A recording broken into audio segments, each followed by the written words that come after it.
Excellent Père de grâce, merci ce matin. Merci pour ta présence et ton amour. Nous sommes reconnaissants parce que tu es le Père d'amour, de grâce et de paix qui a pris soin de nous toute la nuit jusqu'à ce matin et qui assure encore cette prise en charge. Tu le fais avec amour et vraiment avec compassion. C'est pourquoi nous te sommes vraiment reconnaissants aussi pour cette bonté que tu manifestes à notre égard. Merci pour ce rassemblement de tes enfants au milieu desquels tu te tiens et tu prends plaisir. Et c'est pourquoi que toute la gloire soit à toi. Nous sommes là pour écouter, Seigneur, ce que tu veux nous enseigner. Nous ne sommes pas là pour nous-mêmes.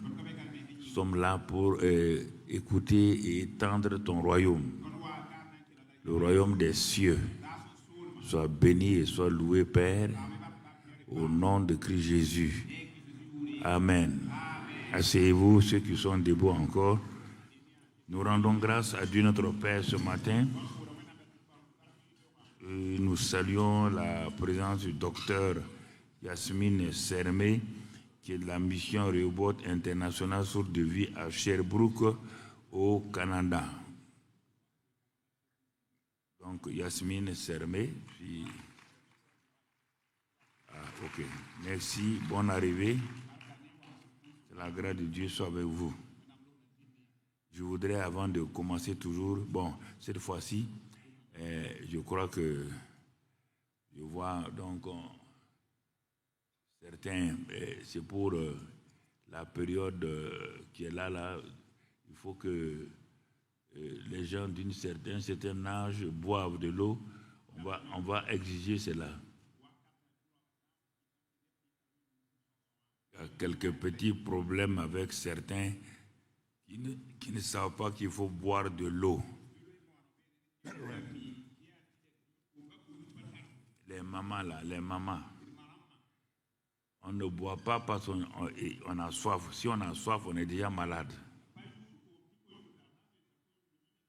La soif veut dire que l'essence est finie. Et c'est pourquoi la moto commence à chose. Il ne faut pas laisser ça. Donc on boit permanemment. Pas de l'eau fraîche, pas aussi de l'eau chaude. Vous avez vu cette année comme l'année passée comment beaucoup de personnes âgées sont allées dans l'éternité alors que leur temps n'est pas arrivé. Parce qu'ils ont dit non, on n'a pas soif. Il ne faut pas les écouter. Si tu es à la maison, ta maman dit qu'elle n'a pas soif, il faut dire maman, ce n'est pas une affaire de soif, c'est une affaire que le corps soutient jusqu'à 70% d'eau. Ton corps là, c'est jusqu'à 60-70% d'eau.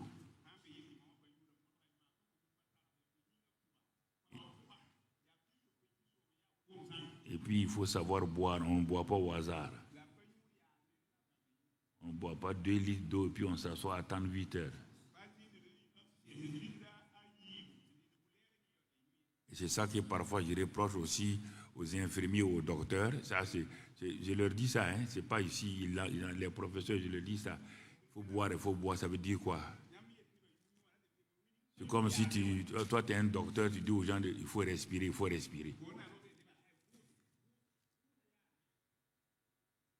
Non, il faut leur dire, mais, tu as quelqu'un dans ta maison. Il faut boire comme ça. Ça aussi, ça prend du temps. Un jour, un docteur il a dit de faire bilan. On me dit de ne pas boire avant parce qu'à cause de la glycémie, on ne doit pas boire. Je ne bois pas. Je lui donne mes résultats. Il me regarde et dit je suis déshydraté. Il dit docteur, tu es docteur, mais il faut être intelligent. Je parle par comme ça. Un docteur qui n'est pas intelligent crée des problèmes. Vous dites que pour avoir une glycémie il ne faut pas boire. Que les résultats sont comme ça. Je ne bois pas. Tu prends mes résultats, tu me dis que mes résultats sont comme ça, parce que je suis déshydraté. Je dois faire quoi maintenant? Hein? Je dois m'empitrer.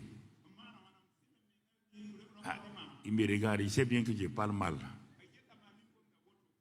Il remet la tête.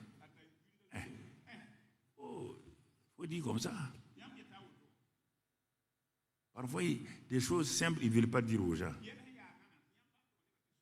Mais cette vieille femme-là, tu lui donnes des comprimés. Maman, il faut aller avaler. Il faut aller avaler combien? Combien faut-il avaler et quand faut-il avaler?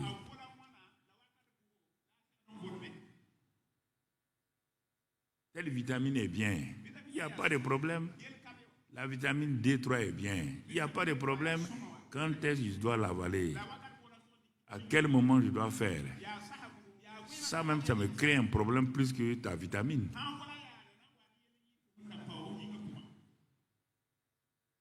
C'est ça. Ou bien, je vous dis ça à vous, les docteurs et les infirmiers. Il n'y a rien à vous apprendre. Mais c'est la pratique simple. Avant, je suis parti à Saint-Camille. Les trucs, les électrocardiogrammes, les machines d'électrocardiogramme venaient de sortir au Burkina. Donc, au truc des travailleurs, médecine du travail, là, vers les finances, là, comme il y avait des examens, on m'a dit d'aller faire que je dois avoir un problème quelque part de circulation sanguine et tout. Je suis allé, donc, ils ont dit que c'est Saint-Camille qui a la machine. Je suis allé trouver là-bas un jeune Italien. Il le prend, il regarde. Quand il a fini d'examiner tout, il me dit de m'asseoir. Il dit, il faut faire attention. Sinon, tu peux mourir d'un seul coup. Tant. Je lui ai laissé parler. Quand il a fini de parler, il dit, mais pourquoi? Il dit, oui, parce que tu es AS. Il dit, AS. Ça veut dire quoi? Ça veut dire assurance santé.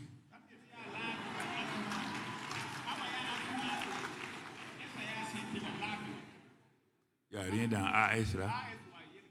Oui, mais tu n'as pas vu les graphiques là. Il dit, moi-même, je suis statisticien, mathématicien. Je connais les graphiques. Je lui ai dit au revoir. Ça fait 27 ans que je suis là-bas. Peut-être il est mort il y a longtemps, je ne sais pas.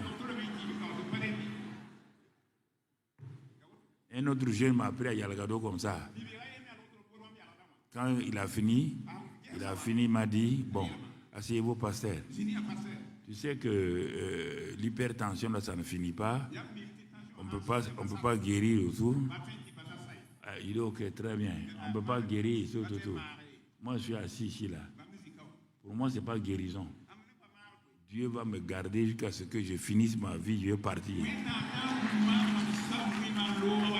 Comme vous aimez l'hypertension, je vais vous laisser ça sur la terre. Pas laisser quelqu'un me raconter des histoires.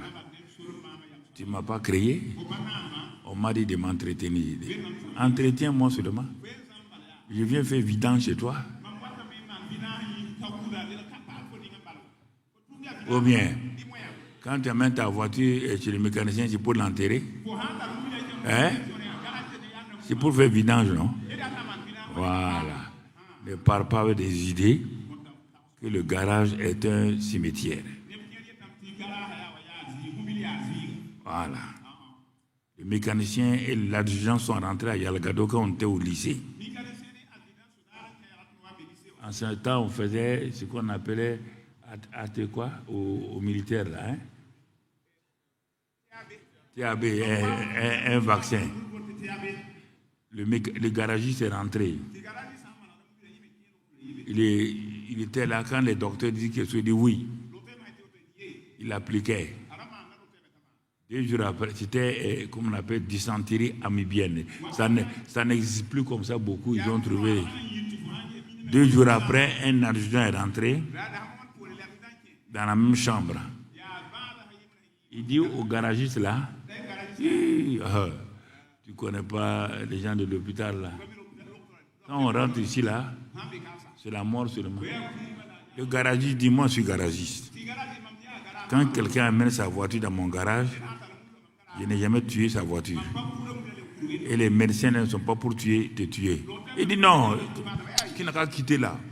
Lui, il a fait TAB. Il a fait ceci. Le garagiste dit TAB ou pas TAB. Je suis venu pour me faire réparer. Et ils vont me réparer et je vais sortir. 2 jours après, le garagiste est sorti. 2 jours après, on a enterré l'adjudant.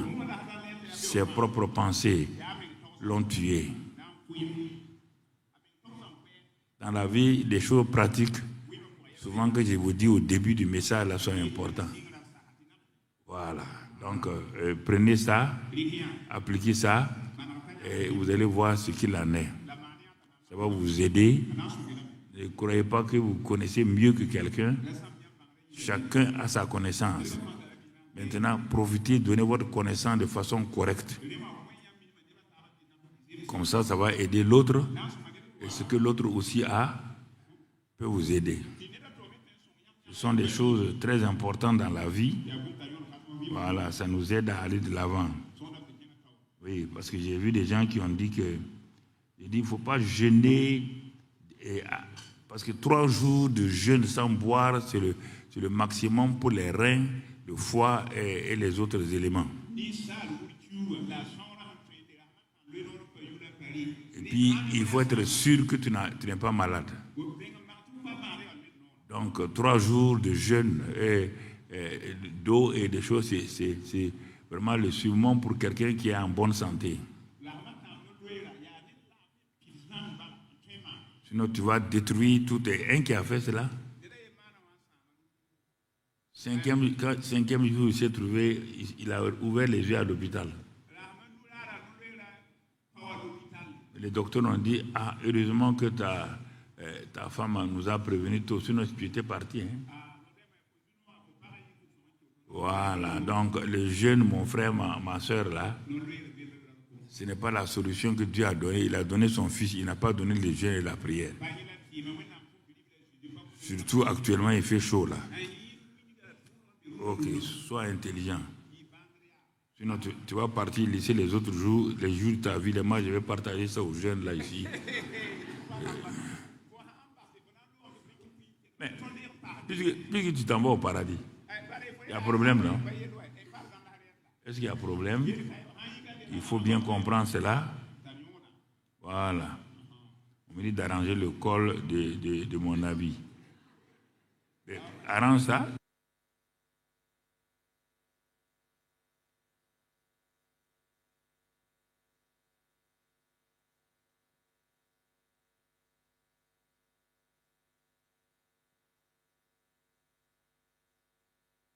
Laissez-moi tranquille avec vos choses.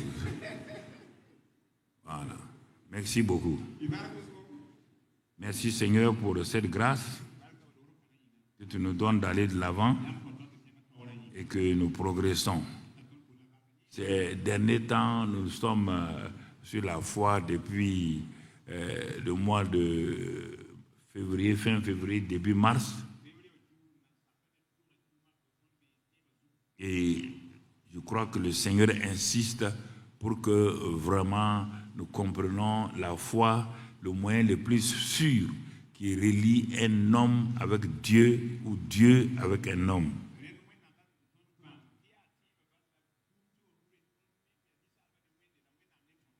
Donc, et pour avancer, puisqu'on dit le juste vit par la foi. Alors, si Dieu dit tu es justifié, tu dois vivre par la foi, je dois chercher à savoir qu'est-ce que la foi. Elle est composée, quels sont les ingrédients de la foi? Où puis-je trouver la foi? Quand je l'ai trouvé, comment l'utiliser? Et quand je vais commencer à comprendre cela, je pourrais dire que j'ai vraiment défriché le champ de la foi. Et je vais passer par une repentance, comme on l'a vu le mercredi ou vendredi. Bon, ceux qui étaient à l'école du ministère.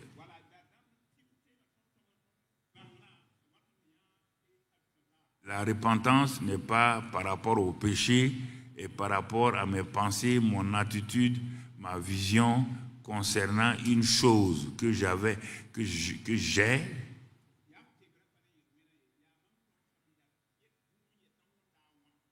et qui maintenant, je sais que c'est faux, je me détourne pour voir la vérité.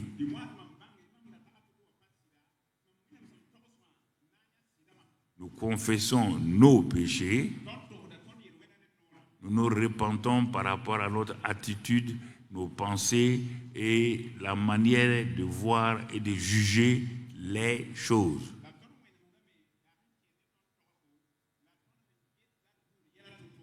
C'est pourquoi, quand Jean-Baptiste a commencé à prêcher, il a parlé « Repentez-vous car le royaume des cieux est proche ».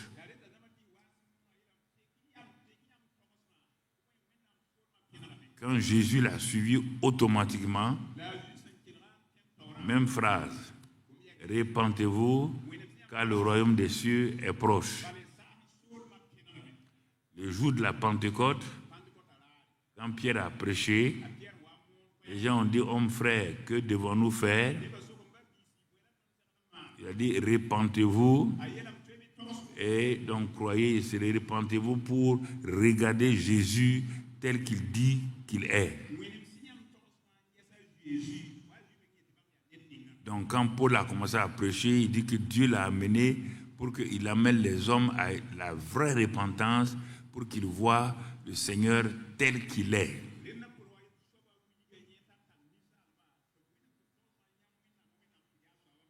Bon, ceux qui n'étaient pas à l'école du ministère, c'est pourquoi nous avons dit la repentance, c'est de détourner ses yeux de la fausse image que nous avons donc du christianisme, que bon, c'est pour être sauvé, c'est pour aller au paradis, patati, patata. C'est de voir Jésus tel que Dieu dit et sa parole. Il est le chef et le consommateur de notre foi. La foi commence par lui et se termine par lui, l'alpha et l'oméga de ma foi.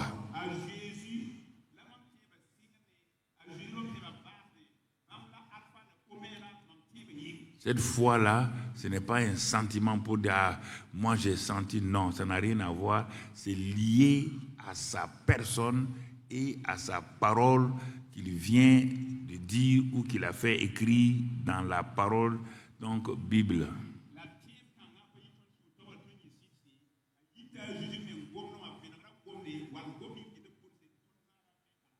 Alors quand j'accepte ça et je commence à marcher selon cette parole sans sentir rien, alors je vais aboutir donc à une assurance et je vais faire une démonstration.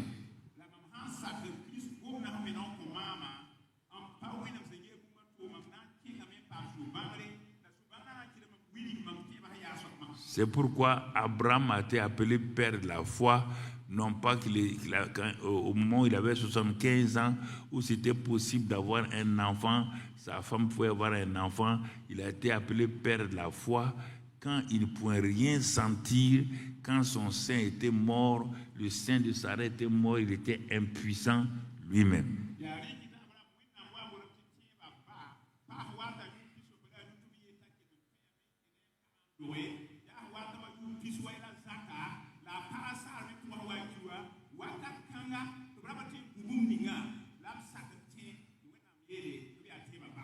Il espéra quand il n'y avait aucune espérance.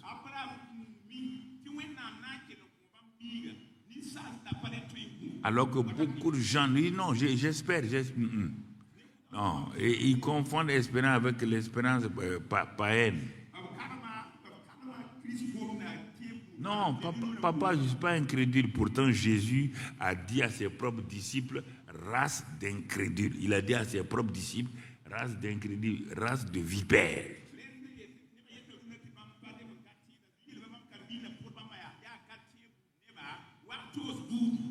Et ça existe encore dans l'Église, race de vipères, d'incrédules, par rapport à la foi. Ne te fâche pas, il y a des moments où tu n'as même pas un grain de foi. Tu le sais bien. Il y a des situations que tu as en face là, tu sais bien que tu n'as même pas un grain de foi. Ne fais pas semblant comme d'autres. Non, tu n'as pas de foi. Tu n'as pas de foi. Parce que la foi vient toujours quand Dieu apparaît dans ta situation. Tant que Dieu n'a pas parlé, tu ne peux pas avoir de foi. Il faut commencer à comprendre. Hein, j'ai l'onction. L'onction n'est pas la foi. Pas confondre les deux. Tu comprends? Il faut bien saisir. C'est pourquoi Dieu a fait mettre un chapitre spécial dans la Bible sur la foi, Hébreux 11.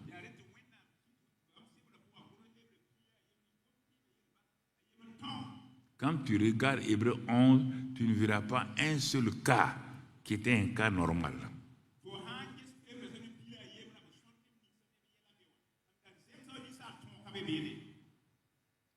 La mort d'Abel, ce n'était pas normal.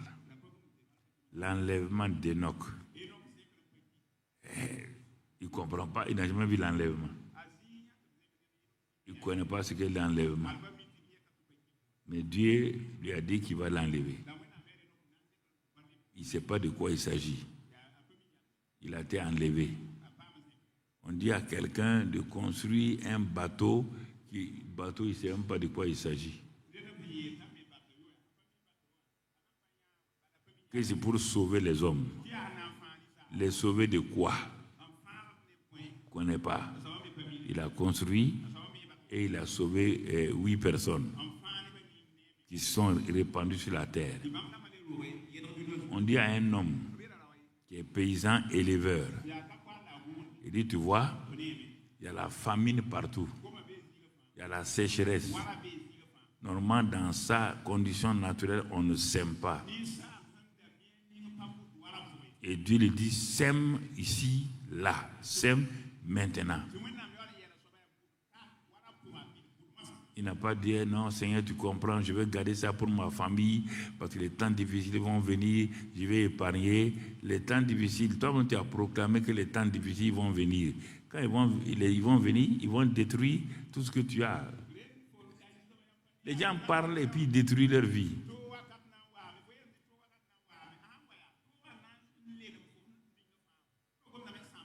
Regarde la Bible. Tous ceux qui ont été utilisés, à un moment donné, ils n'avaient pas de foi. Il a fallu qu'ils s'asseyent, ils regardent bien avant. Il a fallu que Dieu parle pour qu'ils s'appuient sur ce que Dieu a dit avant de reprendre avec Dieu.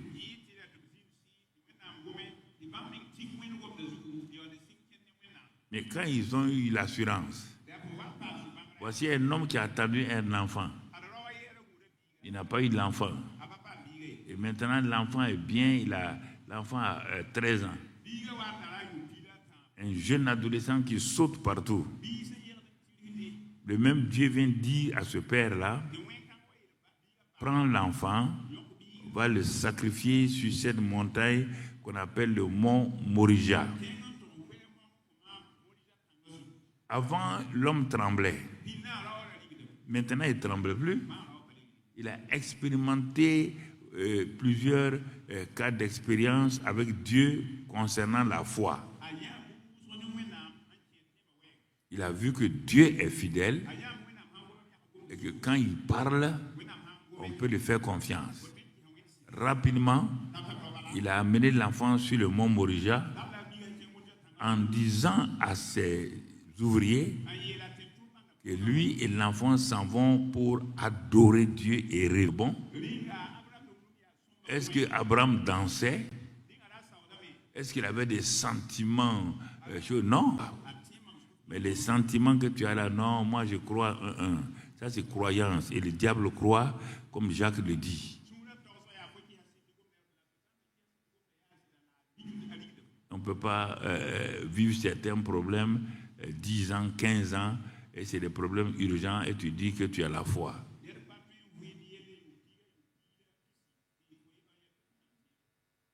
Tu comprends? Voilà. Donc, il y a plein de cas comme ça. Voici un homme qui est devant une mer. Ses ennemis sont là-bas avec des chars. Le peuple qu'il est censé protéger est là. Donc, avec un nuage au-dessus d'eux. Et devant lui, il y a tout un grand fleuve qu'on appelle la mer Rouge. Regardez bien, il est devant 3 situations.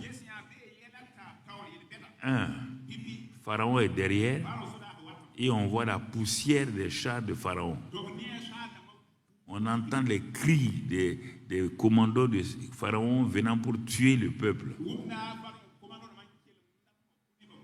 Deuxièmement, il y a une mer devant lui qu'on ne peut pas franchir parce qu'ils n'ont pas de pirogue. Troisièmement, de chaque côté, il y avait des montagnes que le peuple ne pouvait pas escalader pour passer. Donc, l'endroit était un vrai cimetière, un vrai tombeau.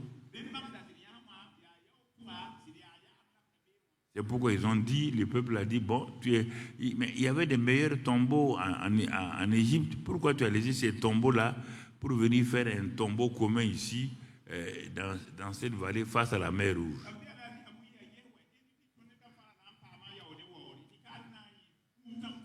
Cet homme est tout seul contre tout un peuple de 4 millions de personnes. Dont 2 millions de femmes, 600 000 hommes de pied et autres. Il s'est arrêté sans aucun sentiment, sans rien. Il a dit au peuple là, regardez ces Égyptiens là, c'est la dernière fois que vous les voyez. Mais vous croyez que le peuple a compris dans le bon sens? Le peuple a compris dans le mauvais sens. Si c'est la dernière fois qu'on doit les voir, ça veut dire ma femme au revoir. Ça veut dire mes enfants au revoir. Puisque si on ne voit pas Pharaon, qui on peut voir? C'est lui qu'on va mourir. Il dit non, vous n'allez pas mourir. C'est Pharaon qui va mourir. Vous voyez, pasteur, il ne faut pas nous flatter. Pharaon va mourir. Tu vas le tuer avec quoi? Il dit, regardez seulement. Bon, j'ai transporté ça dans la Bible. Mais quotidiennement, que faites-vous? Ces gens-là, que tu peux dire qu'ils sont exceptionnels par rapport à toi et à moi? Où est leur différence?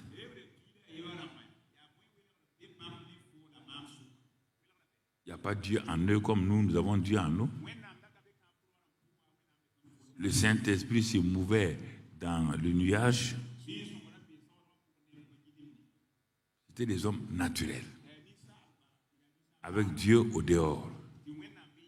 Nous sommes une nouvelle création. Nous sommes participants de la nature divine. Ce n'est plus nous qui vivons, c'est Christ qui vit en nous. Celui qui est en nous est plus puissant que celui qui est au dehors. Nous pouvons tout par Christ qui nous fortifie.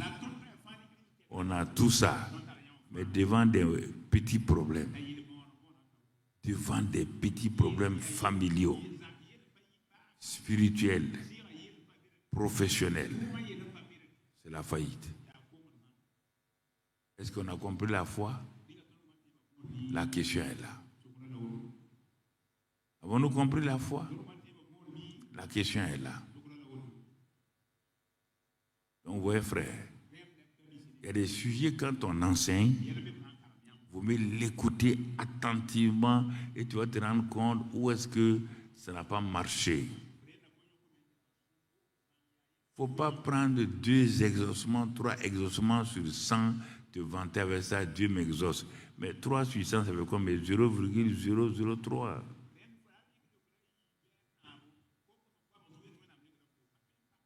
Or, la foi, c'est devant chaque problème où Dieu a parlé, où tu dois avoir le succès. Dieu ne t'a rien dit. Tu peux pas prier. Ça, ce n'est pas la foi. Tu es en train d'aller demander pour que Dieu t'exauce. Quand tu pars là, tu as une espérance que Dieu va t'écouter. Parce que Dieu dit que lui, il n'est pas obligé de t'écouter si tu ne pries pas selon sa volonté. Donc, quand tu vas prier là, tu vas avec 0. 0. Quand tu te mets à genoux, tu jeûnes et tu pries. Et tu cherches maintenant, il faut avoir ta Bible. Tu cherches dans la Bible toutes les paroles qui sont en relation avec ton besoin. Mais il t'a prévenu déjà dans Jacques que lui, il ne répond pas aux choses de la passion. Des choses que tu veux pour te satisfaire, pour montrer aux gens que toi, tu es conseillé. Il dit que lui, il ne répond pas à ça. Il t'a déjà prévenu. Et puis, il ne répond pas quand la chose n'est pas selon sa volonté. Donc, il y a des choses, des conditions que tu dois enlever pour être sûr maintenant que ce que tu vas demander là correspond non seulement à la volonté de Dieu, ce ne sont pas des passions pour te vanter, pour montrer à ton frère que toi tu es exaucé, mais c'est des choses essentielles. Et en ce moment-là, sur 3 prières, tu as 3 exaucements, tu as du 100%. Ce n'est pas parce que tu as prié 6 jours de jeûne et prière que tu vas te vanter. 6 jours de jeûne et prière, dis-moi qu'as-tu reçu? Toute la question est là. Tu es rentré stérile, tu es sorti stérile.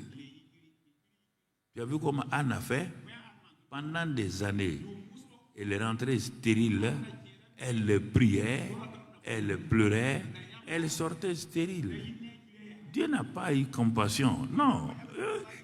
C'est écrit dans la Bible. Quand on vous dit ça, vous ne voulez pas. Non. Dieu dit que lui, il veille sur sa parole. Madame Anne, tu es venue au pèlerinage de Silo là. Tu as accompagné ton mari. Tu es venu à ta coépouse. Que veux-tu? Ah, je veux un enfant. Dieu dit c'est bien. Vouloir un enfant, c'est bien. Mais pourquoi tu veux l'enfant? Quelle est la base? Quelle est la motivation? Ah, ma coépouse a un enfant, non? Et quand je vais envoyer ses enfants, elle crie sur mes enfants, non?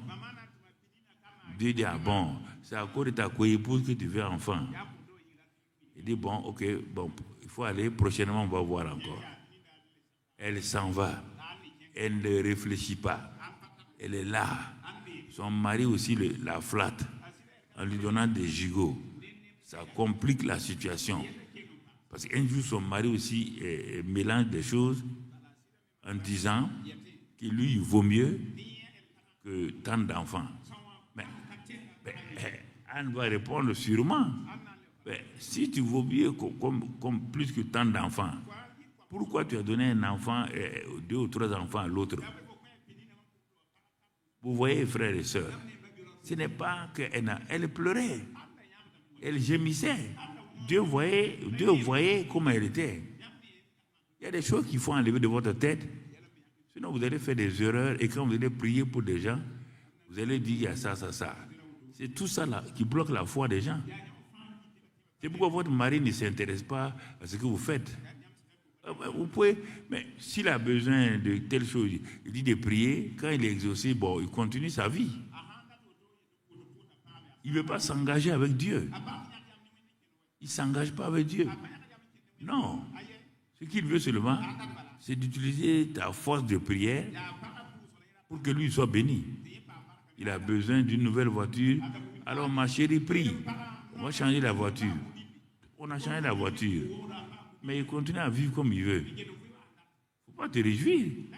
Non. Faut pas te réjouir. Il y a plein de choses comme ça. Au travail, il veut une promotion. Bon, il y a 2 postes qui sont en jeu. Toi, tu pars prier et on le nomme. Oui. Quand on va arriver à la prière, je t'ai déjà montré plusieurs niveaux de prière.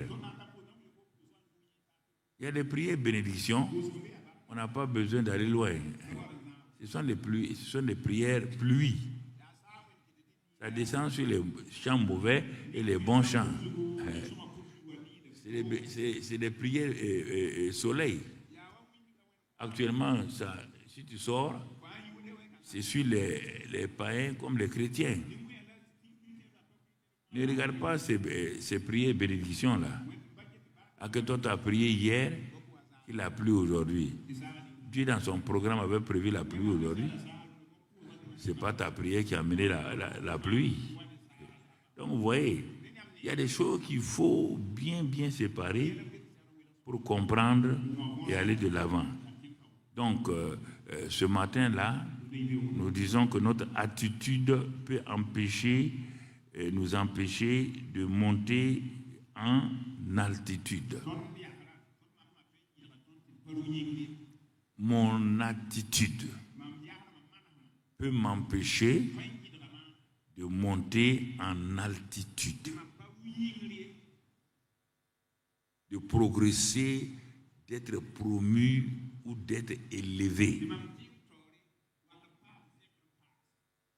C'est l'expression de ce que Dieu a dit, que l'humilité précède la gloire et l'orgueil précède la chute. C'est la même chose que j'ai mis en français courant ici.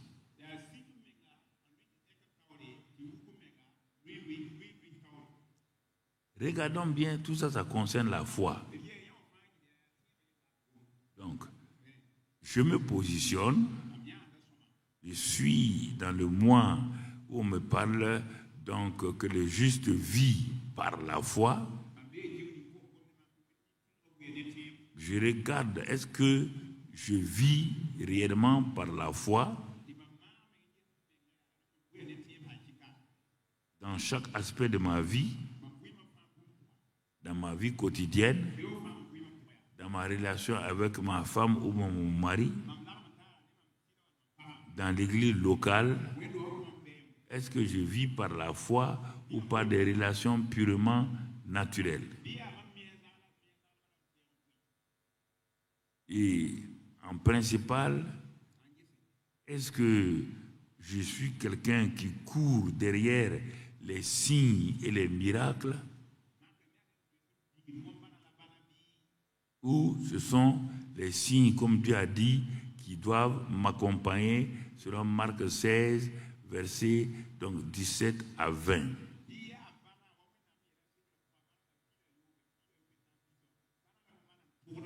Il y a beaucoup dans l'Église, beaucoup de chasseurs et de chasseuses de signes et de miracles. Tout le temps, ils sont partout en train de chercher les signes et les miracles. Dieu ne les intéresse pas.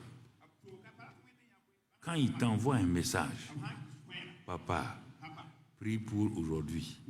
Demain, quand il t'envoie, c'est un autre sujet. Il ne te parle pas de Jésus. Il ne te parle pas de ce que Dieu a fait. Mais tu vois en eux des simples chasseurs de signes, miracles, etc., etc. Mon frère, ma soeur, ils ne savent même, ils ne parlent même pas de leur identité. Quand ils viennent trouver que tu es en train de prêcher sur leur identité, notre identité, ces choses-là, aïe. On dit le message d'aujourd'hui, il n'y avait pas de feu, hein.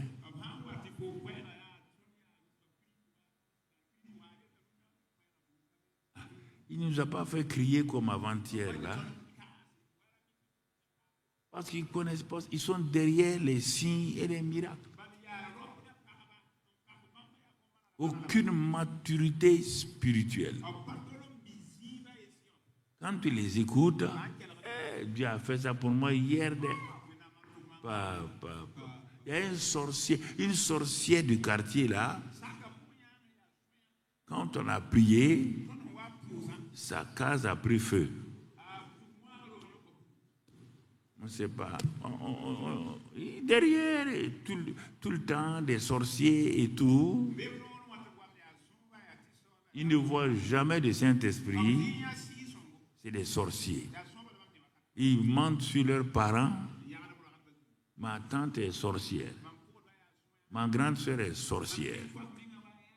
Comment quelqu'un va venir te dire, si tu es intelligent, que toi là, ta grande sœur là, qui t'a aidé, qui ne t'a pas tué dans ton enfance, qui t'a aidé à être ce que tu es aujourd'hui, comment cette grande sœur là peut être une sorcière? Pourquoi elle t'a gardé jusqu'aujourd'hui? Est-ce que tu es un porc qu'elle a engraissé pour manger aujourd'hui? Est-ce que c'est ça? Regardez des bêtises comme ça. Que ma grande sœur est sorcière. Ah bon? Et c'est maintenant qu'elle va te manger. Maman, je vais acheter le piment et le sel donné, il va assaisonner, il va te manger. Comme ça, elle va te manger et grossir même. Bête comme ça, là. Bête comme ça.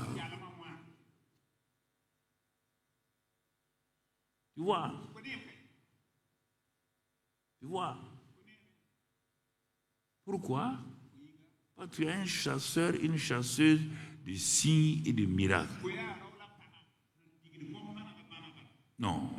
La Bible dit dans Marc 16, verset 17. Marc 16, verset 17. Il dit, voici les miracles qui accompagneront ceux qui auront cru. Les miracles accompagnent ceux qui vivent par la foi. Ceux qui vivent par la foi ne courent pas derrière les miracles.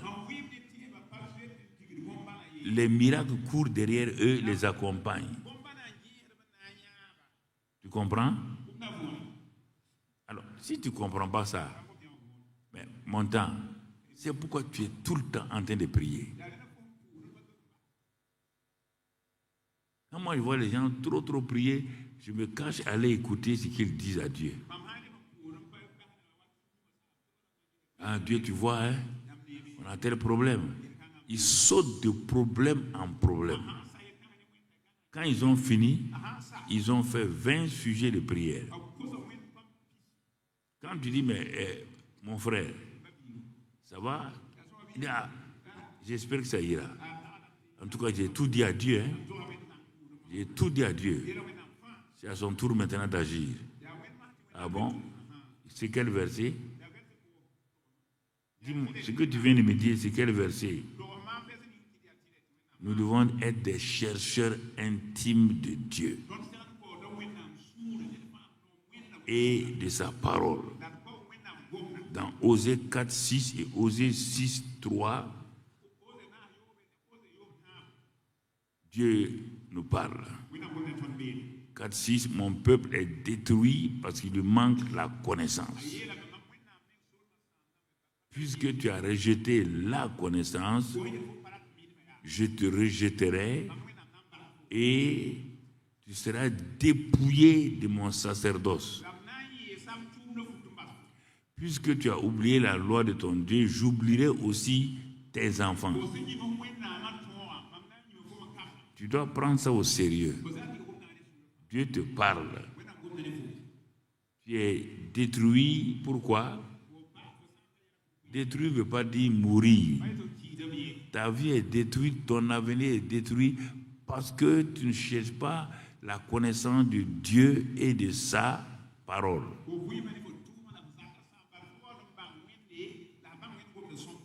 Tu es en train de rechercher tes propres intérêts.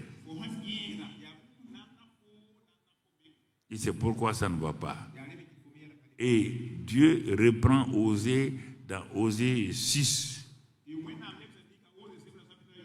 Et qu'il le fait pour nous. Et donc maintenant, Osée dit, connaissons, cherchons à connaître l'Éternel.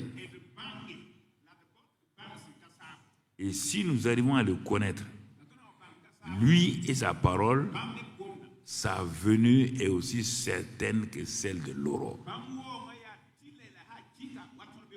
De même que tu ne peux pas t'asseoir, attendre le lever du soleil, sans que le soleil ne se lève. Il te dit, si tu cherches à connaître Dieu de tout ton cœur, tu ne veux pas tes intérêts. Il te dit, l'Éternel viendra. Il viendra. Et quand il viendra comme celle de l'aurore, avec une lumière qui va s'élever dans ta vie pour que tu sortes des ténèbres pour rentrer dans la lumière.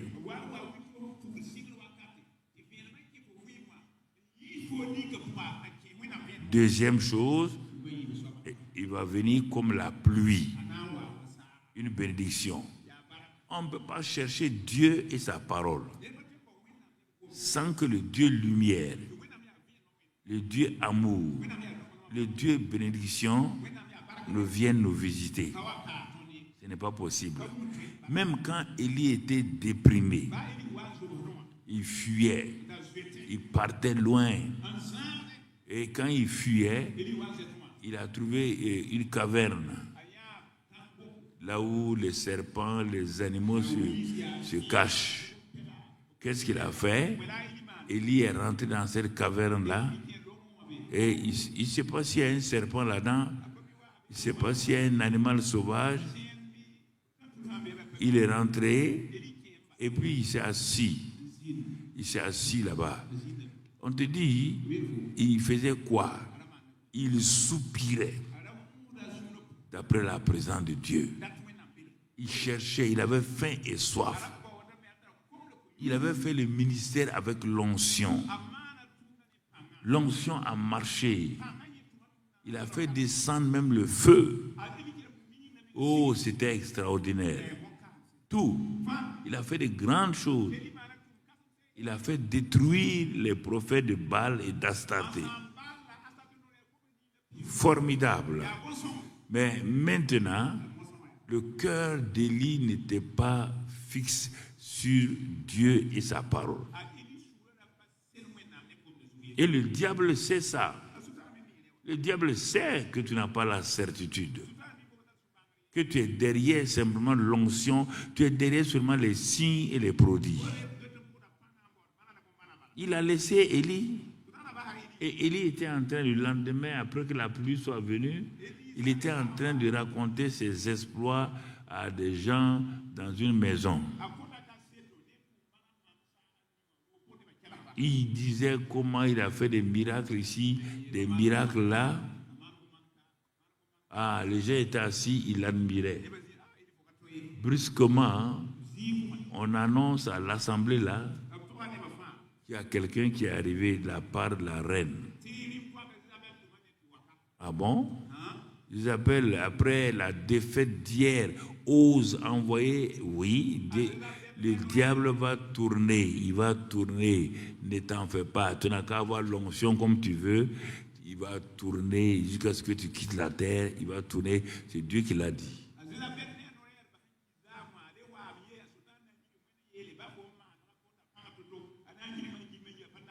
C'est pourquoi quand on te dit de venir à l'enseignement, viens.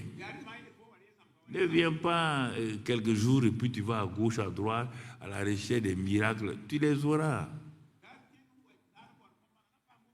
Mais mon frère, tu ne peux pas dire que ça va t'aider. Maintenant, brusquement, Élie s'était. Les gens disent, Élie, mais continue. Tu étais sur tel récit là. Sur tel témoignage. Tu n'as pas achevé. Il dit, bon, ok, bon, on va voir ça. Bon, j'arrive. On croyait qu'il partait aux toilettes. Il est appelé la route de la fuite. Alors, vous imaginez, un prophète comme lui, il a fait descendre le feu.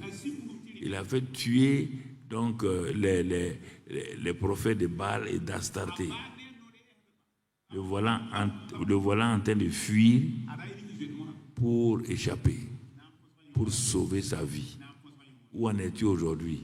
Sur quel chemin de fuite es-tu?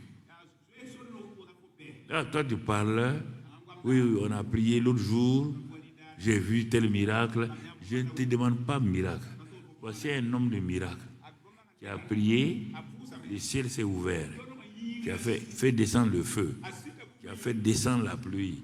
Le voilà en train de fuir pour échapper. À quoi et à qui échappes-tu aujourd'hui? À quel problème es-tu en train d'échapper? Quelle est la situation qui t'oppresse? Tu es assis comme quelqu'un qui n'a pas de problème. Alors quand on te regarde là, on sait que tu as un problème. On sait que tu es vraiment dans le feu. Je te pose la question, c'est ça. C'est pourquoi il est rentré là-bas, il a trouvé un peu de répit. Mais il ne va pas rester longtemps. Et brusquement, il voit quoi? L'endroit qui commence à trembler. Dieu te cherchera jusqu'à ce qu'il te trouve. Et tu ne peux pas le fuir. Tu transportes son onction, tu transportes son feu. Tu ne peux pas fuir, aller te cacher. À moins que tu quittes le christianisme. Sinon, Dieu va accomplir sa destinée, quel que soit le problème que tu vas traverser. Il est mieux pour toi d'accepter de te soumettre à Dieu que de vouloir fuir. Jonas a fui. Dieu l'a ramené. N'hésite pas, Dieu ne te laissera pas. Hein. Tu ne feras pas ce que tu veux. Tu ne feras pas ta volonté. Non, mon ami. Non, non, non, non. Dieu ne te laissera pas faire ce que tu veux. Toi, tu veux aller à Madrid. Dieu t'envoie à Madrid et tu quittes là-bas. Tu veux aller à Kuala Lumpur. Tu peux faire Kuala Lumpur. Tu vas ici, tu vas là. Ça, ce n'est pas du christianisme. Non, mon ami. Ça ne se passera pas comme ça. Tu le verras bientôt. Quand tu vas rentrer dans la vallée, tu vas comprendre que ce que je dis aujourd'hui est très important. Il vaut mieux te préparer à cette pensée-là que tu crois qu'il suffit de lever la main, Dieu fait ce que tu veux. Les épreuves aussi sont la formation.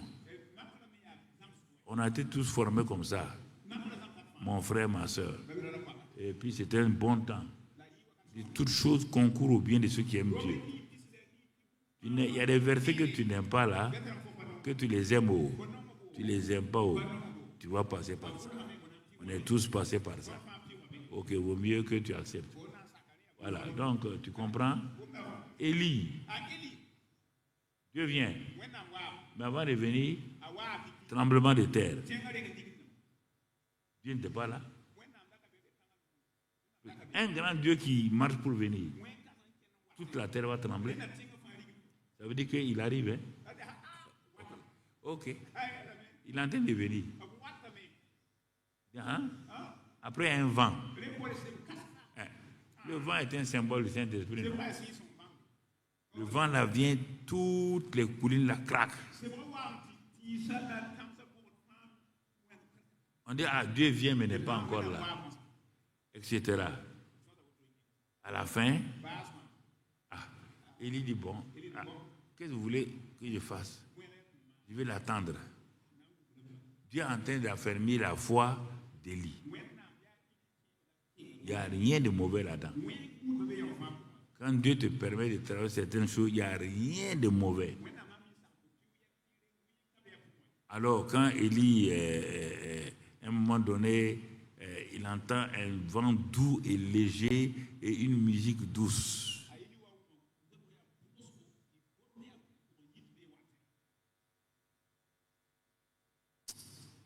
Il sait que ça, ce n'est pas humain. Il baisse la tête. Et la présence de Dieu envahit la caverne. La présence de Dieu devient manifeste. La présence de Dieu devient tangible. La peur, la culpabilité, le complexe d'infériorité, toutes ces choses qui se sont accumulées dans la vie d'Élie par la présence, oh là, par la présence de Dieu.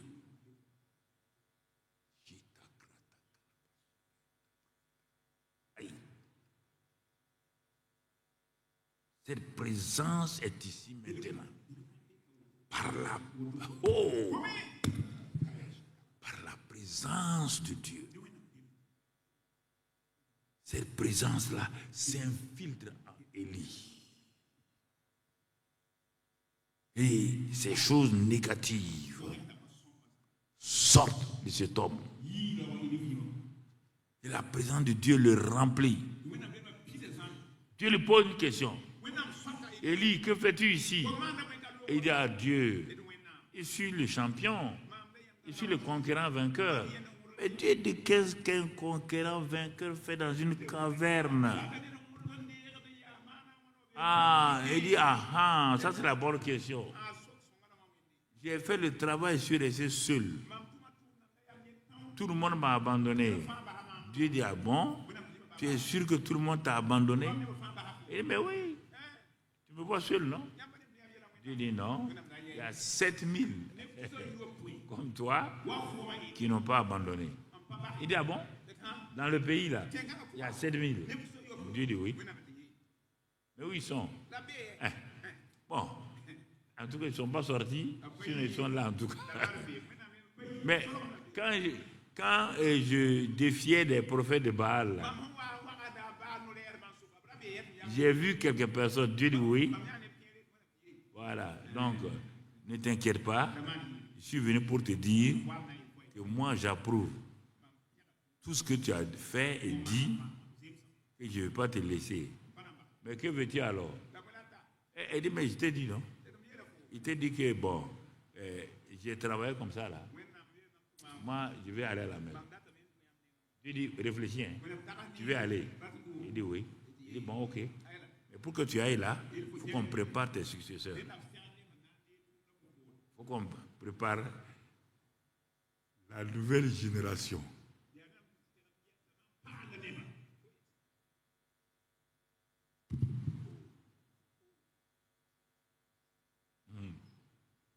Oh Dieu. Donne-leur. Ah oui. Merci Jésus. Merci. Il dit, ah bon? Il dit, oui, oui. Oui. Ton onction est grande. Il faut 3 personnes pour prendre ton onction. Et d'autres que tu vas former à l'école du prophète. L'école des prophètes, il y aurait un bon lot de gens là-bas. Il y a des choses que vous ne comprenez pas. Il n'y a rien de triste ici. Hein. Ça, c'est entre mon Dieu et moi. Je ne parle pas à vous maintenant. Je parle à mon Dieu. Et quand je parle à lui là, je sens des choses. C'est entre lui et moi. Donc, ne vous inquiétez pas de rien. Mais regardez les deux. Le grand groupe, c'est le groupe de Gilgal, Bethel, Jéricho, Jourdain. Ils se sont arrêtés là. Mais l'autre groupe, c'est un jeune qui va aller prendre, des jeunes qui va aller prendre, qui reprend les jeunes. Il va les prendre là-bas loin. Il va les amener. Ils vont passer à Gilgal, Bethel, Jéricho et Jourdain. Et ils traversent le Jourdain. Maintenant, Élie est prêt pour être enlevé. S'il n'y a pas ces deux groupes-là qui se rencontrent, Élie ne sera pas il ne va pas partir. Élie ne partira pas. Les seniors et les juniors doivent se rencontrer au Jourdain. Combien de temps? Je ne le sais pas. Combien de temps ça va se passer? Je ne peux pas te dire. Mais tant qu'il n'y a pas cette rencontre-là, en ce moment-là, maintenant, quand c'est arrivé, pour passer le Jourdain, chacun est arrêté. Les deux groupes sont arrêtés. Élie, qui représente le médiateur, il dit à Élisée et aux 50 filles des prophètes, les seigneurs là, il dit, mais Dieu, je dois passer. Élisée dit, mais tu vas passer où? Le manteau que tu as mis sur moi il n'y a pas longtemps là, tu vas amener ça? Il dit non. Il dit non. Il dit, mais si tu n'amènes pas, moi je te suis au bout. Hein. Et les 50 là, ils ont dit non, bon, on a travaillé. C'est pourquoi vous avez donné des certificats d'honneur. Vous êtes bien, vous êtes arrivé aujourd'hui. C'est la nouvelle génération qui va passer. Représentée par Josué. Il dit Josué, Élisée. Ils sont passés. Quand ils sont passés, il dit, bon, que veux-tu? Maintenant la passation est arrivée. Quand j'ai jeté le manteau sur toi là-bas, ce n'était pas la passation, hein? C'était pour te préparer. Mais la passation est là maintenant. Mais la passation, elle n'est pas faite par moi. Elle est faite par mon Dieu. Et bon, quand il passe, mais si tu me vois partir, ça se passera. Si tu ne me vois pas partir, ça ne se passera pas. Ce n'est pas un choix personnel. Un choix divin. Ne t'inquiète pas. La nouvelle génération représentée par Élisée là, il y a plusieurs personnes là-dedans. Alors quand il passe, Dieu ouvre le ciel et il envoie son char. Alors Élie est enlevé, mais quand il s'en va, Élisée dit, hey, mon père, tu n'amènes pas l'héritage, hein? Envoie le manteau. Le manteau tombe. Élie prend le manteau. Mon frère, il prend le manteau. Il ne porte pas le manteau de son père parce qu'il a son propre vêtement. Il déchire les vêtements parce qu'il n'a pas la capacité de mettre le manteau sur ses habits, ses pensées personnelles. C'est ça, tout ça qui va préparer la nouvelle génération. Il faut qu'ils se débarrassent de leurs pensées, qu'ils se débarrassent de leur manière de faire et qu'ils rentrent dans la réalité des pensées, de la vision que Dieu a donnée, que Dieu a livrée. Et quand il y a eu ça, il est venu avec le même manteau, il a frappé le même Jourdain et le même Jourdain s'est ouvert. Donc Élisée est passé. Mais il y a quelque chose d'étonnant, frères et sœurs. Tu vois, quand Élisée est passé, il est revenu, il a trouvé les 50 filles des prophètes. Ils ne sont pas morts, hein? Les seigneurs là ne sont pas morts. Ils vont aussi expérimenter le ministère d'Élisée.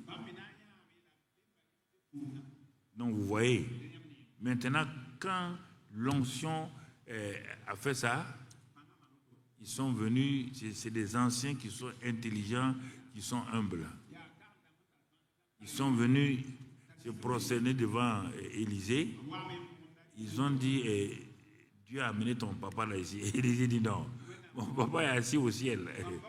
Dieu m'a pas amené, non. Il dit, bon, si vous ne croyez pas, allez le chercher. Ils sont allés chercher, ils n'ont pas trouvé. Ils n'ont pas trouvé. Et tu vois, donc à la fin, Élie, si tu regardes, tu vois les signes qui ont accompagné Élie. Tu vois les signes qui ont accompagné Élisée. C'est deux genres de signes. Élisée n'a jamais envoyé le feu sur quelqu'un. Alors que ceux qui s'opposaient à Élie là, Élie était un peu comme Jean-Baptiste et autres rustres. Et il ne jouait pas les gens.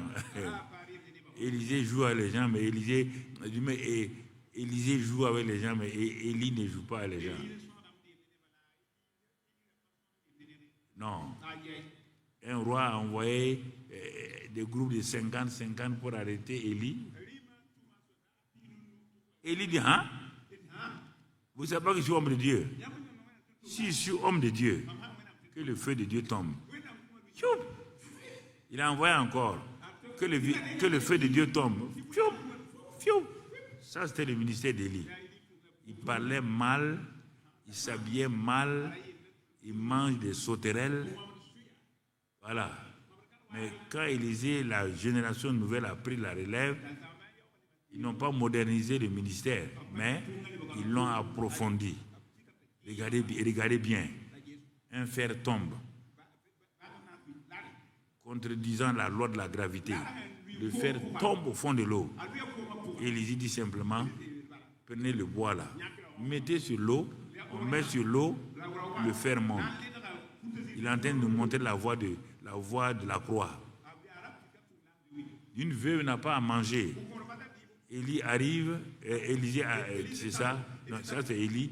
Ensuite, la deuxième veuve là, donc elle avait de l'huile. Élisée dit, on n'a pas besoin de prier pour ça. Tu as la foi, non? Amène des barriques. Tu as la foi? Moi, je suis le prophète de foi. Mon papa était prophète de feu. Mais moi, je suis prophète de foi. Amène les barriques là. Prends ton truc et remplis. Remplis. Ça s'est passé. On veut préparer. Quelqu'un s'en va chercher des feuilles pour de la sauce. Il s'en va prendre des coloquintes sauvages empoisonnées. Ils mélangent. Quand ils ont mangé, la mort est là. La mort est là. Il vient dire à Élisée, la mort est dans le pot. Élisée dit, ça c'est quelle histoire? La mort est là. Va prendre la poudre, va prendre la farine là, mets là-dedans, mangez. On vient dire à Élisée, quand ton papa est passé ici là, la ville de Jéricho là, il a fait des miracles. Mais l'eau là est empoisonnée.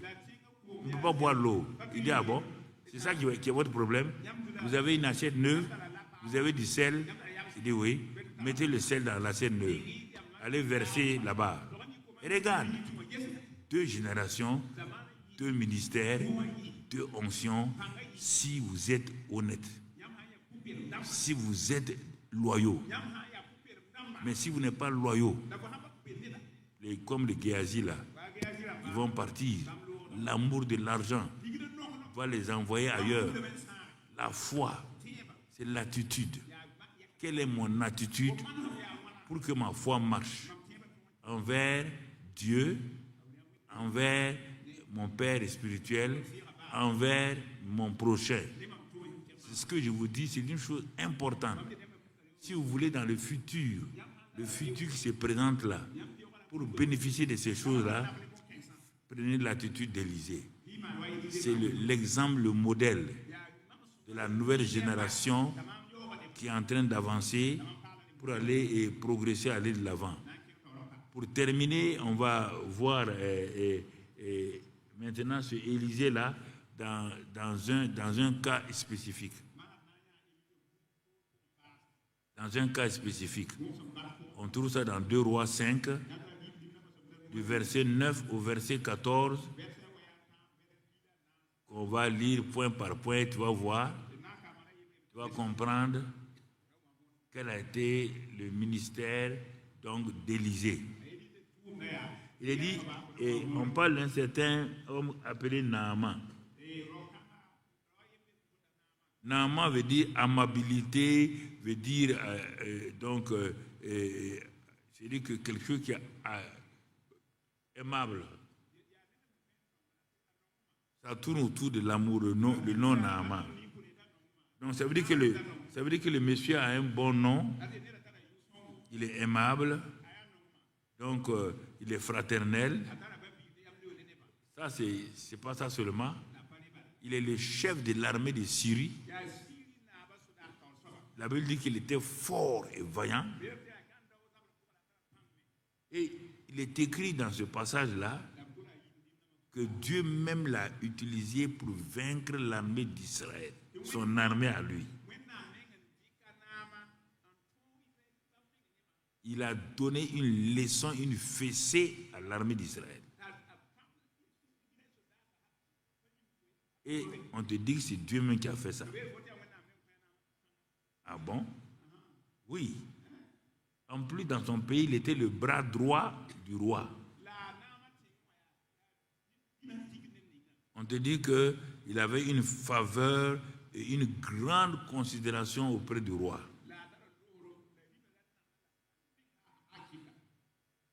Regarde tout ce qu'il avait. Un homme exceptionnel.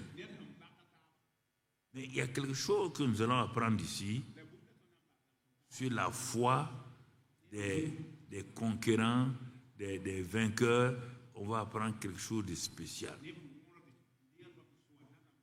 Vous voyez là, c'est un homme distingué, un homme élevé, un homme béni. Son attitude l'a mené jusqu'à ce niveau-là.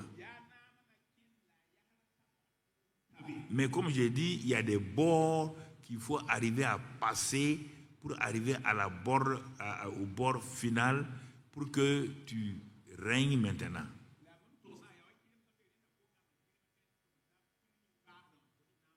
Ce jour est arrivé et Naaman va voir son médecin.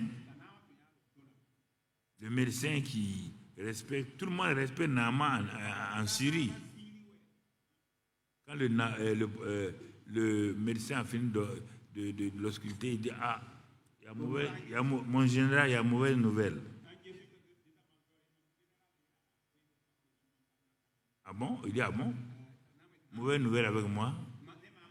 Il dit oui. Quelle est la mauvaise nouvelle? Or, c'était la plus terrible nouvelle de l'époque. On a trouvé quelques traces de lèpre sur vous. Ce vaillant homme-là, c'est comme si tout s'écroulait.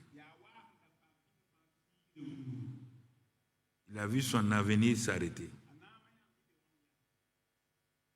Quand vous êtes lépreux, on vous chasse du milieu des gens. Même sa femme et ses enfants, il ne peut plus venir à la maison. Il a vu d'un seul coup, comme s'il était mort.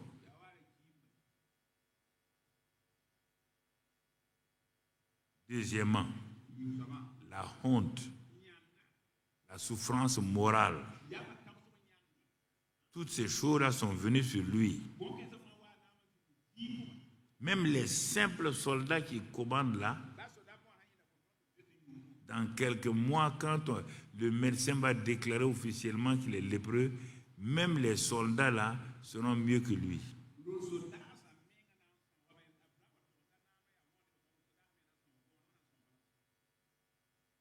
Alors vous imaginez quelle douleur, quelle souffrance morale. Un homme qui est bien situé, brusquement dans sa vie, il voit tout ça. On va voir le cheminement de Naaman rapidement. Quand il y a des situations comme ça, il dit quand les fondements sont ébranlés, Le juste, que ferait-il?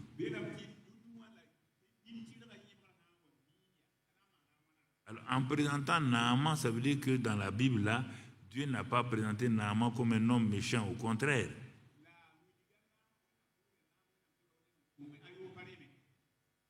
Dieu l'a présenté comme un homme béni, un homme fort, un homme tout, mais qui avait donc une lèpre dans sa vie.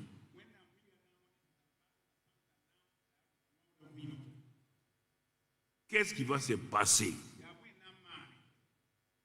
dans les temps difficiles, dans les mauvais jours? Votre foi sert à quoi?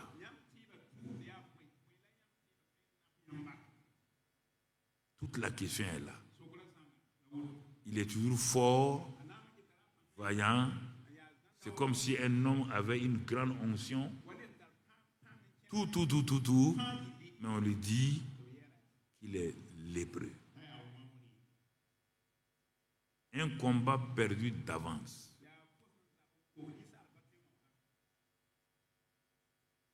Les tourments ont commencé. Le voisinage, l'armée a commencé à le regarder avec un œil, certains en se moquant, d'autres avec un mépris. Donc on voit, est-ce que vous voyez?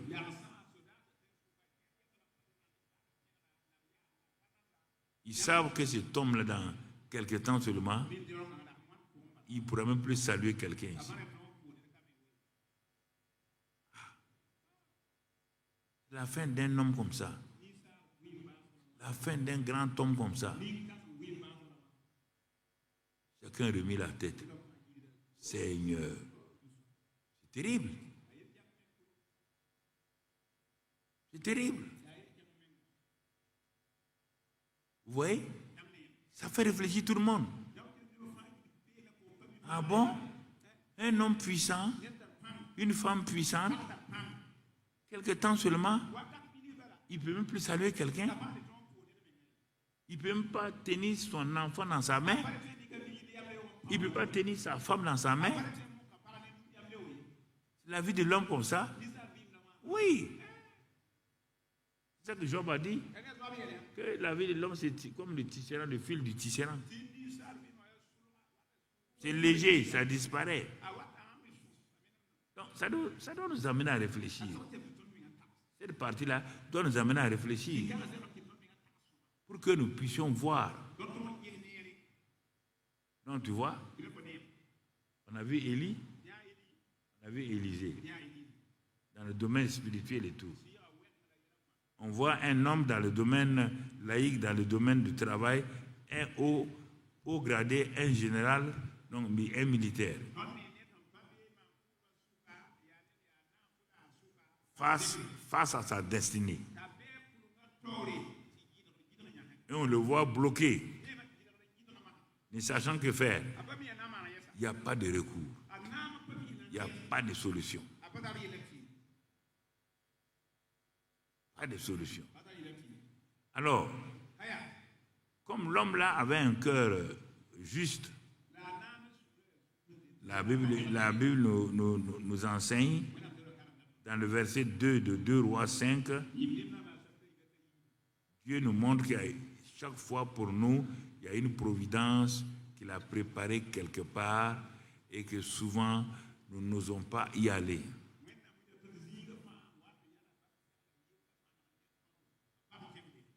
Or, les Syriens étaient sortis par troupes et ils avaient amené captive une petite fille du pays d'Israël.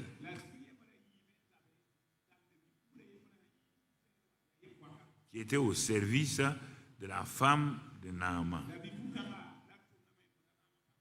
Cette partie est très importante. Naaman est vainqueur. C'est un homme connu. Et Dieu savait qu'un jour Naaman aurait un problème. Dieu a permis, regardez, un seul homme. Il faut bien comprendre Dieu.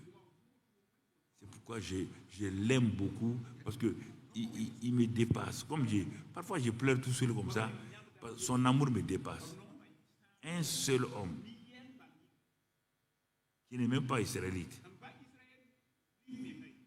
C'est comme les Cyrus, d'autres personnes qui ont eu la faveur, comme Abraham. On dit faveur. C'est pourquoi il faut toujours rendre grâce à Dieu pour sa faveur et donc sa grâce pour nous.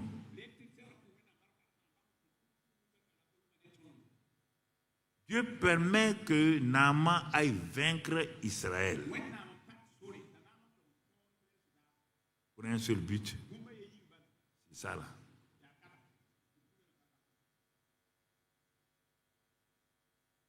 Vous devez comprendre que quand Dieu, la grâce de Dieu est derrière vous, personne ne peut l'empêcher. Jusqu'à ce qu'il accomplisse ce qu'il doit faire dans ta vie. Mais il faut t'attacher, il faut t'accrocher par la foi. Mais Naaman aurait pu dire, mais tout ça là, c'est du mensonge. On dit que Dieu... Non, non, non. Dans sa maison se trouvait la solution. Il n'y a aucun problème dans ta vie dont Dieu n'a pas prévu la solution dans ta maison. N'aie pas peur. Ça, je te dis, hein, il n'y a pas un problème. Même le problème, tu penses que ça va te honnir là. Dieu va laver ton visage avec le sang de Dieu. J'ai dit que ton visage n'aura pas la honte. J'ai dit que le sang de Christ va te libérer. Que ce que tu ne peux pas faire là, Dieu va l'accomplir au nom de Jésus. Il va te tenir dans sa main. Et là où il n'y a pas de passage, Dieu va créer un passage. Là où il y a toutes sortes de blocages, Dieu va débloquer ta situation. Et Dieu va te donner une intelligence spéciale qui va te permettre de résoudre ces problèmes au nom de Jésus. Et tu vas voir que ce que Dieu a préparé pour toi là, il va l'accomplir, tu seras dans la paix, dans la joie. Parce que Dieu est un bon Dieu et il ne t'a jamais oublié. J'ai dit qu'il va le faire. Il va réaliser. Et tu seras étonné de voir sa bonne main sur toi. Parce que dans le livre déjà, avant que tu viennes sur la terre, Dieu avait déjà solutionné. Au nom de Jésus, son fils. Assois-toi.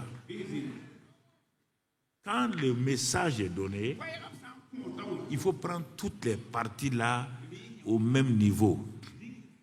Parce que parfois, quand on arrive à un certain niveau, je regarde les gens. Ils semblent être découragés. Mais on n'a pas fini le message. Tu te décourages pourquoi? Ah, peut-être c'est moi. Ah. Comme je ne suis pas venu à 2 jours là, qui t'a dit ça? Non. Je suis en train de t'amener. On n'est pas arrivé à la fin du voyage. Attends qu'on arrive là-bas. Et réjouis-toi. Comment Dieu va te sauver et te laisser en mi-chemin? Il n'y a que toi qui peux trahir Dieu. Il n'y a que moi qui peux trahir Dieu. Tu as déjà vu Dieu trahir quelqu'un? Non, il ne faut pas avoir peur. Marchons avec Dieu comme ça. Et tu verras comment sa grâce est là. Amen. Bon, on continue pour terminer. Il est dit que, étant donné que l'enfant était là-bas, le verset qui suit, qu'est-ce qu'on dit? Regardez. Mais, moi, quand je lis ça là, honnêtement, il y a des choses qu'on n'a pas dit ici là. Mais s'il n'y avait pas eu ces choses-là, la petite qui est chez la femme de Naaman là, est-ce qu'elle allait parler? Selon toi, dis-moi, qu'est-ce qui s'est passé dans la maison là-bas? Dans la maison de Naaman là. Pour que la petite là, quand elle a entendu que Naaman, le maître là, est vraiment lépreux là. Hein? Selon toi, Il y a deux attitudes. Pourquoi elle a réagi comme ça? On s'occupait bien d'elle. Tu as des solutions dans ta maison. Mais Dieu va faire qu'ils vont taire la bouche parce que tu les maltraites.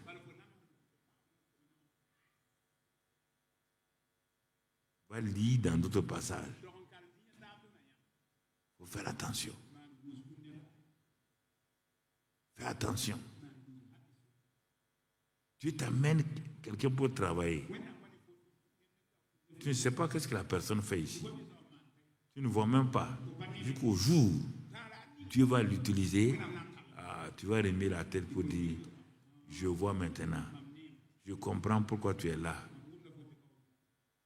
Il y a plein de cas comme ça qui ont été au bénéfice soit de leur patron ou de leur maître ou de leur oncle ou de leur tante, alors qu'on ne les appréciait pas. Mais c'est ça. Elle s'est précipitée. Une fille qu'on battait tous les jours, on ne lui donne pas à manger. Elle va dire quoi? Selon toi, elle va dire quoi? Elle n'a pas dit si Bilali est là. Elle n'a pas dit si Bilali est là. Tu connais Bilali? C'est un nom comme ça, quelque part à Bobo. Ce sont les bobolais là qui connaissent Bilali.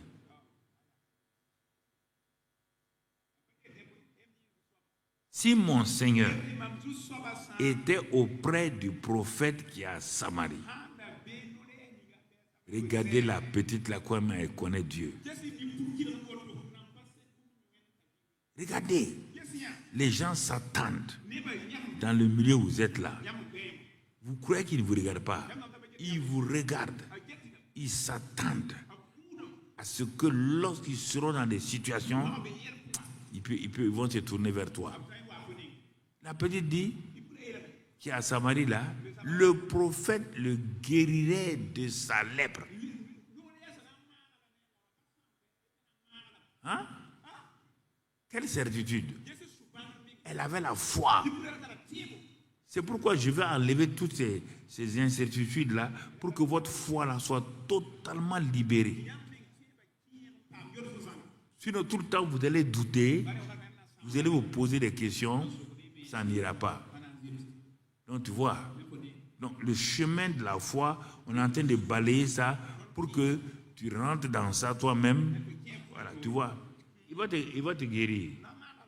Mais le chemin de la foi aussi, quand Dieu vous parle, d'autres voix sont là pour vous parler. Bon, je ne vais pas lire les versets, je vais les sauter, mais tu vas les lire après. Bon. Naaman est parti parler à qui? Au roi. Que voilà ce que la fille a dit. Le roi dit, assois-toi. Oh, bon, c'est pas un problème là. Tu vas aller là-bas. Il dit, bon, secrétaire, venez. Dictez-les. Écrivez au prophète là. Moi, roi de Syrie, ayant vaincu Israël, je vous envoie le chef d'état-major. C'est lui-même qui a conduit le combat là. Il est malade. Il faut le guérir. Mettez le tampon. On a mis le tampon. On dit, va avec ça. Va. Et puis prends, tu sais, entre nous rois là, il faut prendre un peu d'or, des vêtements, tout est écrit là-dedans. Tu vas les saluer avec ça. La petite fille dit, si tu vois le prophète qui est en Samarie, il va te guérir. Le roi dit, on va dire au roi d'Israël de te guérir. Sur la route de la foi, il y aura des mélanges. Il y aura des propositions qui semblent être meilleures. Hein? Bon, on va aller ici pour prier. Non. On On a dit qu'il y a un grand prophète qui est venu en ville là. Il est à Gungen. Oh, tout le monde accourt là-bas. Là où tout le monde accourt, c'est faux. Il y a Micmac quelque part caché. Tu comprends? Il est parti. Il a donné la lettre au roi d'Israël. Mais le roi a été incrédule. Hein? Il s'est fâché. Il a déchiré ses vêtements. Mais est-ce qu'on pense que c'est moi, Dieu, qui guérit les gens ici? Regardez. Regardez.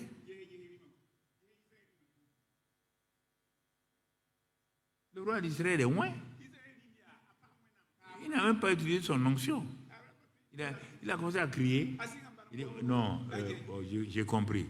C'est pas la peine. Le monsieur veut faire la guerre avec moi encore. Non. Comme il m'a vaincu là, il veut continuer à me vaincre, me honnir. Regarde les pensées des gens. On te dit que le monsieur est lépreux. Tu sautes ce mot important là et tu parles de guerre, de bagarre. Tu n'as même pas compassion de lui. Faites attention quand vous recevez les pensées de Dieu. L'ennemi vient avec ses propres pensées. Il ne veut pas que vous soyez un instrument de bénédiction. Il veut que tout le temps vous échouez, que vous n'ayez plus confiance en vous-même et tout. C'est ce qu'il veut. Vous tombez dans son piège. Mais avec ça là, qu'est-ce qui va se passer? Il s'est trouvé que Élisée déjà qui avait un don extraordinaire. Tout ce que le roi disait, Syrie disait dans sa chambre, Élisée était en contact. J'ai introduit ça un peu le vendredi, non? C'est ça. Bon, je vais continuer. Ça c'est pour l'école du ministère. Donc, tu vois, maintenant, on lui dit que le prophète est prêt. Alors, Naaman va avec son char et tous ses soldats. Ils arrivent chez Naaman, ils arrivent chez Élisée. Il s'arrête à la porte de la maison d'Élisée. Il attend le protocole. Allez-y dire au prophète que le général Naaman est là. Il s'arrêta à la porte de la maison d'Élisée. Mais un envoyé ou sa parole, c'est la même chose. Élisée sait que lui-même, physiquement, ou sa parole, ça produit le même résultat. C'est ça que je vais vous dire. Ayez confiance que vous-même et votre parole là, c'est la même puissance. Il faut parler. Dieu dit de parler. Parlez à votre montagne. Parlez à vos circonstances. Parlez à la situation. Ne parlez pas de vos problèmes. Ne parlez pas de votre montagne, s'il vous plaît. N'allez pas à vous asseoir sur quelqu'un, allez le décourager. Après, vous allez lui dire, on va prier. La personne va prier avec vous comment? Vous l'avez déjà découragé? Ah, ma situation là même, c'est impossible. Bon, ma soeur, on va prier. Il va prier comment? Tu viens de déclarer que ta situation est impossible. Tu viens de déclarer ça et ça et ça et ça. Non, ça ne marchera pas. C'est ça qui annule beaucoup de prières. Il faut qu'il termine toujours en créant le doute dans le cœur des gens. Si tu veux qu'on prie, on prie pour terminer. Mais si tu veux prier et ensuite commenter, je ne prie pas avec toi parce qu'il n'y aura pas de résultat. Une fois, j'étais dans une ville en France, là, je prêchais. Quand j'ai dit, je vais prier pour les malades, je suis descendu de la chaire pour faire l'imposition des mains, pour prendre autorité sur l'esprit d'infirmité. Et les gens étaient guéris. J'arrive chez une femme, là, elle était à la mezzanine, là. Elle dit, bon, comme là-bas, il ne m'appelle pas pasteur, bon, il m'appelle Mamadou. Mamadou et Bineta.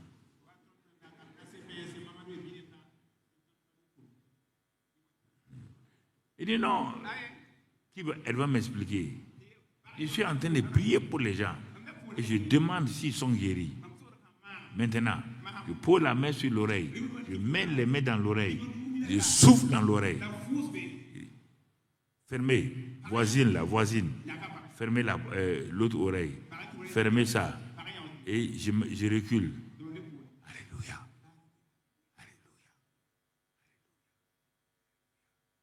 La personne entend où je viens. Bon, il dit qu'il n'arrive pas à lire. Donnez-lui une Bible. Donnez-lui ça. Mais toi, tu m'arrêtes. Tu dis, bon, Mamadou. Tu vois, et mon nom est comme ça, Mamadou.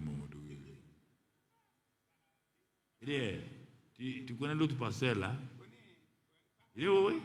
Mais on est ensemble parfois ici, par là. Il a prié pour moi, je n'ai pas été guéri. Hein. Elle a commencé à faire la liste.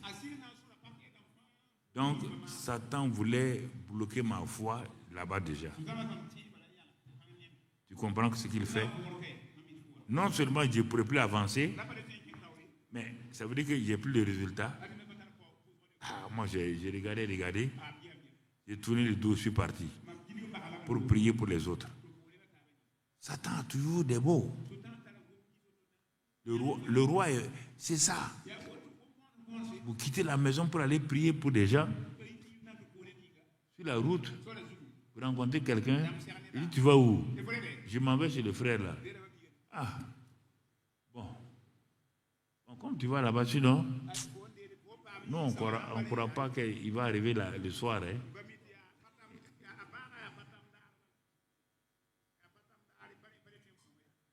Je suis sûr, il y a eu des cas comme ça ici. Tu ne sais même plus s'il faut avancer, s'il faut reculer. C'est pourquoi il faut faire. Votre environnement, c'est très important. Faites attention à ce que vous entendez. Repoussez. Résistez. Allez-y, posez les mains. Imposez les mains, parlez. Il a dit, vous imposerez les mains et les malades seront guéris. Les malades seront guéris là. Quel est le processus là? Tu ne sais pas, je ne sais pas. Il dit, impose, tu as des mains, non? Impose les mains. Parle. Impose les mains sur les sujets. Impose les mains sur les contrats. Impose les mains sur les marchés que tu veux proposer. Impose les mains sur les briques de la maison que tu veux construire. Impose les mains. L'imposition des mains, c'est une bénédiction, c'est un moyen de guérison, c'est un moyen de délivrance. Il faut le faire. Si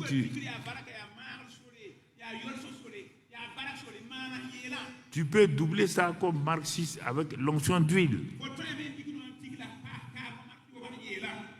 Fais ce que Dieu a dit de faire. Le reste là, s'il te plaît, c'est pas faire. Tes mains là sont aussi importantes que mes mains. Mes mains ne sont pas plus importantes que tes mains. On dit les mains. Tu comprends? Donc que tu sois une femme, un homme, que tu sois jeune ou ancien, impose les mains. impôt les mains.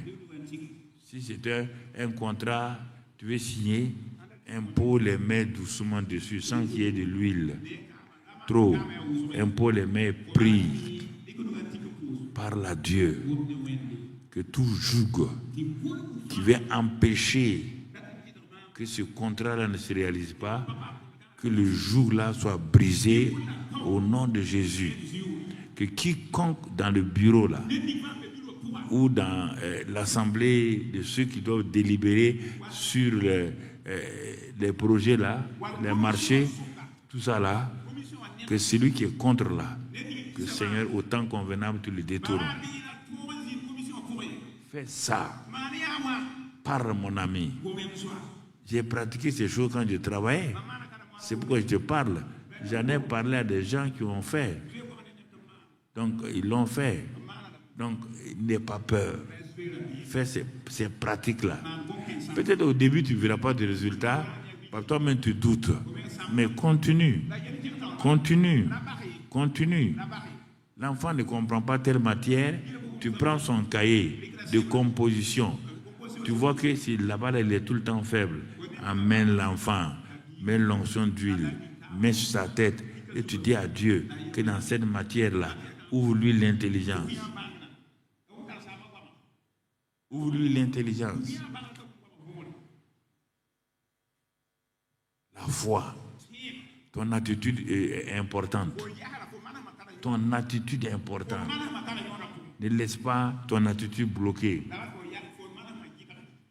Quand le prophète a dit, bon, allez-y dire à Naaman que d'aller se laver 7 fois dans le Jourdain, maintenant c'est là qu'on va voir que dans chaque homme qui semble être bien là, il y a toujours un point, un petit point qu'il ne faut pas toucher.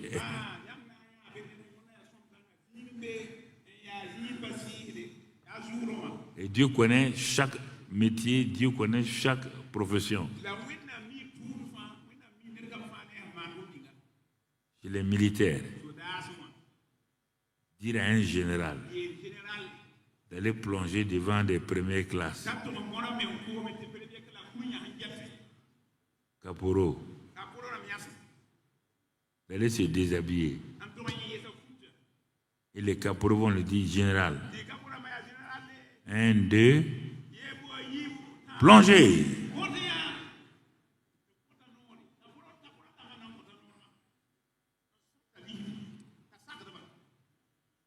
Zampa. Il est assis, il rit. Le colonel rit là-bas. C'est la seule chose que les militaires n'aiment pas. Chacun doit garder son rang. Pas de changement. Et c'est ça que Dieu a fait pour guérir Naaman. C'est le seul défaut qu'il avait, que Dieu va le guérir. Il s'est fâché. Il a dit, mais comment ça? Labana, le Parpa, 2 fleuves extraordinaires. 2 fleuves qui sont SPA, comme disent les femmes. Mais c'est quoi? Spa, c'est la même chose. SPA et Spa, c'est la même chose. Quand chaque fois qu'on vous donne on demande un nom, vous cachez. Il y a un autre nom à Paris, là, c'est quoi? Il me flattait pour aller là-bas. Ça s'appelle quoi encore? Hein? Vous ne voulez pas dire? Il y a un autre nom. Vous partez acheter vos choses en cachette là. Non, vous connaissez?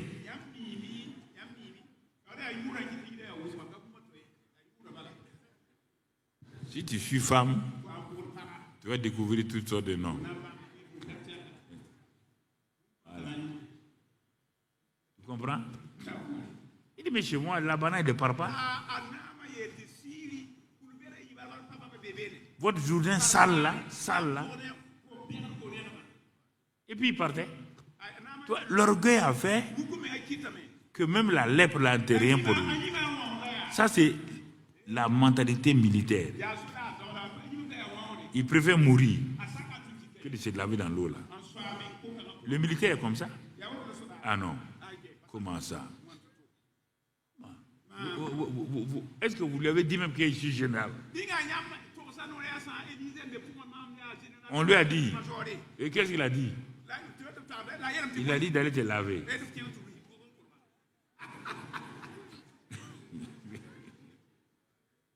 L'orgueil, l'orgueil. Mais il y a sûrement, comme les officiers là aiment leurs hommes là, ils sont ensemble, ils ont transformé. Qu'est-ce qu'ils ont dit? Ils sont intelligents, hein? Ils n'ont pas dit mon général, hein? Ils ont dit papa. Mon père, tu vois? Mon père. Il a dit, bon, parlez. Si le prophète là avait dit de faire le parcours du combattant, si c'est le parcours du combattant, il n'y a pas de problème. Tout de suite, on met les habits, on s'en va. Parcours du combattant? Non. Quand je rentre dans l'armée là, c'est moi-même le premier du parcours du combattant. Hein? Même si c'est comme ça. Quand l'enfant vient de l'école, il ne réussit pas dans les matières là, il dit à son enfant que quand lui il était petit là, il avait toujours 15 sur 20. En ce temps, la maman dans la cuisine, elle fait Toi, tu étais dernier en maths, tu dis à ton enfant que tu étais premier. Donc, vous voyez?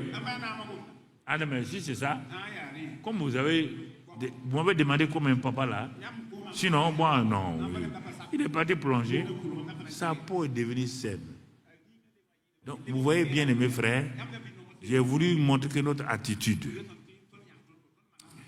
peut bloquer notre foi. Et on ne peut pas monter en altitude. Et ce qui fait qu'on passe le temps à tourner parce qu'il y a des petites cordes à nos pieds qui nous empêchent de prendre l'envol. Et l'onction ne peut pas briser ça. C'est pourquoi Jésus a dit, bon, moi j'ai donné la vie à Lazare, détachez-le maintenant. Ce n'est pas moi qui l'ai attaché.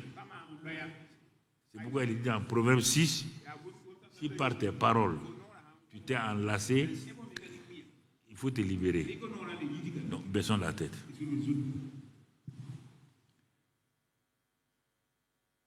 Alléluia. Père, nous te disons, réfléchis 2 minutes, 3 minutes.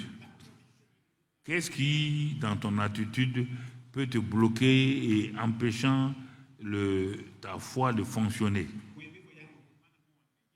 Pourtant, tu es le juste de Dieu. Il n'y a pas de condamnation en toi. Et tu es apprécié par Dieu. Mais pourquoi tes prières-là ne sont pas exaucées rapidement? Parce qu'il y a des attitudes, des comportements. Comme on l'a dit à l'école de ministère, il y a la repentance que tu ne pratiques pas souvent. Tu laisses des petites attitudes de fierté, un peu d'orgueil te bloquer. Le Seigneur te demande qu'est-ce qui réellement, aujourd'hui, que tu as la tête baissée ici, à la télé, qui t'empêche de prendre possession vraiment de ce que Dieu t'a déjà donné.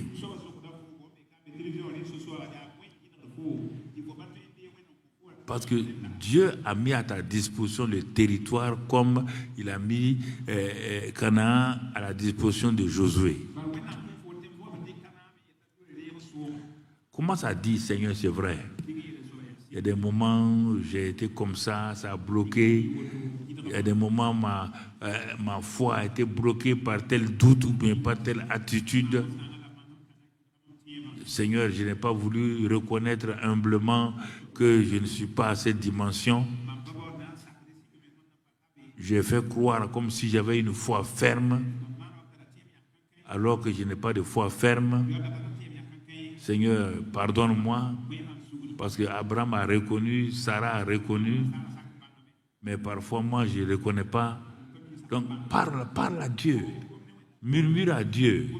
Ce qui jusqu'à présent t'a bloqué, dis-lui que tu prends la décision maintenant même, Seigneur, de quitter cette attitude-là, cette manière de parler-là, et d'entrer dans la parole de vérité, d'entrer dans la parole de grâce, d'entrer dans la parole d'amour, afin d'aller de l'avant et de glorifier le nom du Seigneur.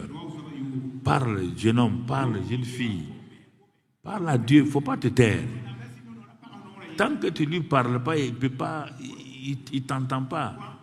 Il ne peut pas t'entendre. Donc, continue à lui parler. Et je vais prier pour terminer, pour que tu puisses garder ces choses-là, et tu vas voir que ton champ de foi va au fur et à mesure s'ouvrir. Donc, continue à parler, parce que cette petite prière-là, elle est valable. Hein? Non, ce n'est pas en criant qu'on est tout le temps exaucé. Des petites prières comme ça, c'est ton cœur qui parle. Comme c'est avec Dieu, parle-lui. Parle-lui. Continue à lui parler. Merci Père. Écoute tes enfants. Ils ont réalisé que parfois leur attitude les empêchait d'avancer. Mais ce matin, ils ont décidé de te parler afin qu'ils aillent de l'avant.